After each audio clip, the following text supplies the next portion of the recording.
You are unmuted. In January alone and up till yesterday, there was around 730 trucks that had around, again, 13,000 tons of food that has crossed into Gaza. There's quite a movement now in terms of getting supplies into Gaza.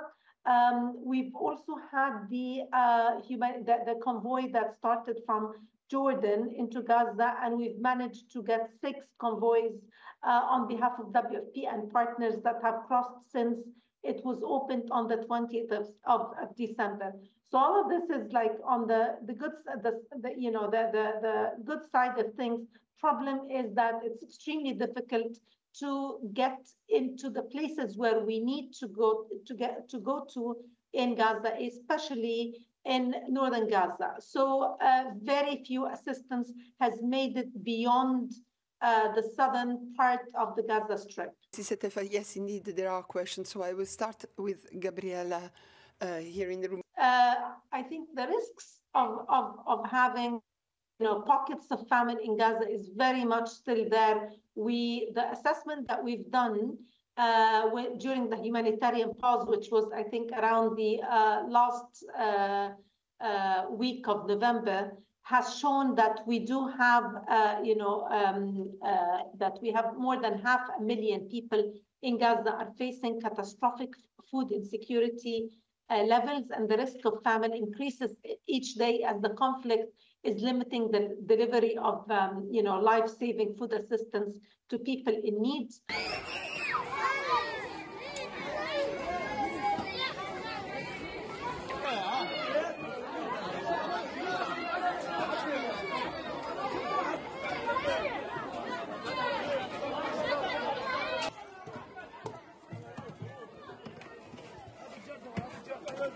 عبد بس عبد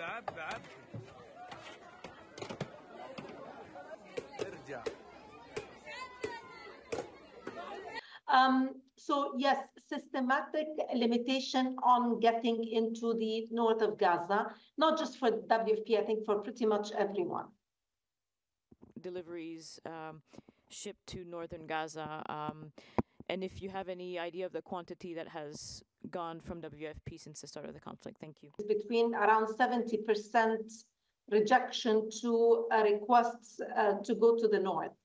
And someone had the question of how many, when was the last time we got trucks to the north? There was 2 convoys around the 11th and the 13th of January that were carrying 200 tons of food for 15,000 people. 15,000 people. That's really a very, very small numbers.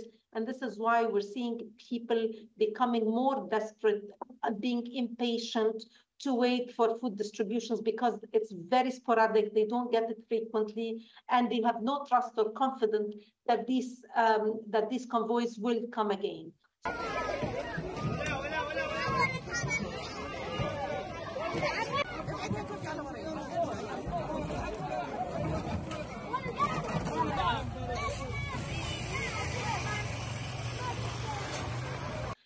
This report, the IPC, has shown that all the 2.2 million people are in crisis or worse levels of acute food insecurity, and almost a quarter of the population, that's more than 500,000 people, are actually in in the most stage of hunger, which is IPC 5, means that people are starving.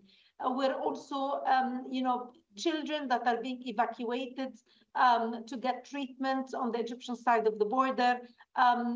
Reports of malnutrition and children who've lost a lot of weight, extremely thin. So we're seeing a very worrisome situation in terms of children's malnutrition. Of course, the shortage of water is making things worse because children get weaker with diarrhea, which makes things quite fatal. The risk of pockets of famine still there. Could you give us a little bit more details on that? Do you have any idea how many people are? We go straight to Cairo. I see that you're my concern.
שלום לך.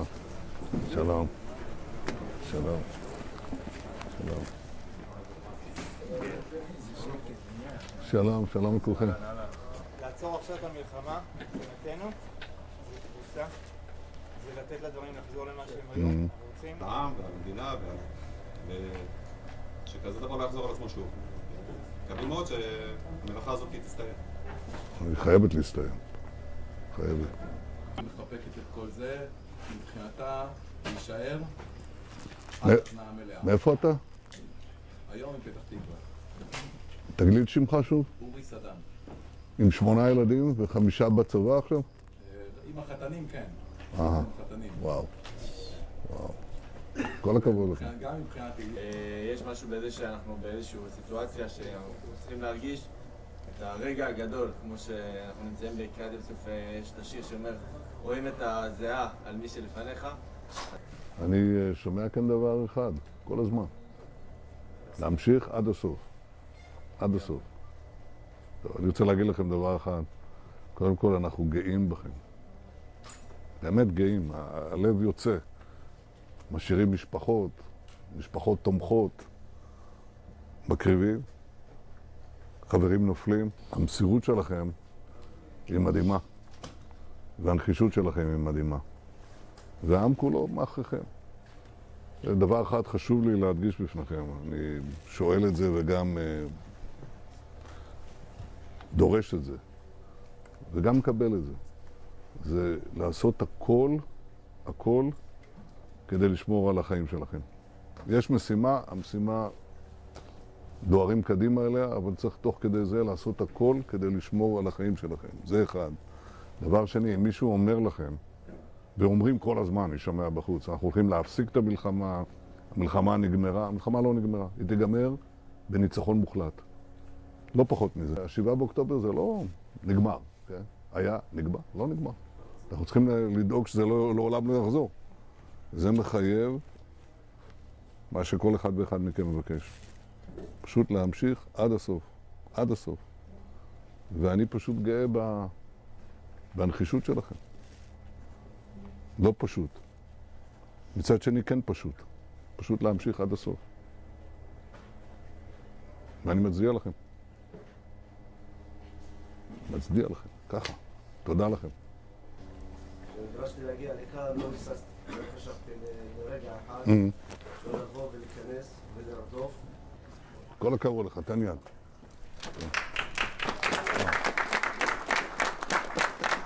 כל הכבוד לך. אדיר. איש שהציל עשרות רבות של חיים. כבוד שלי. תודה.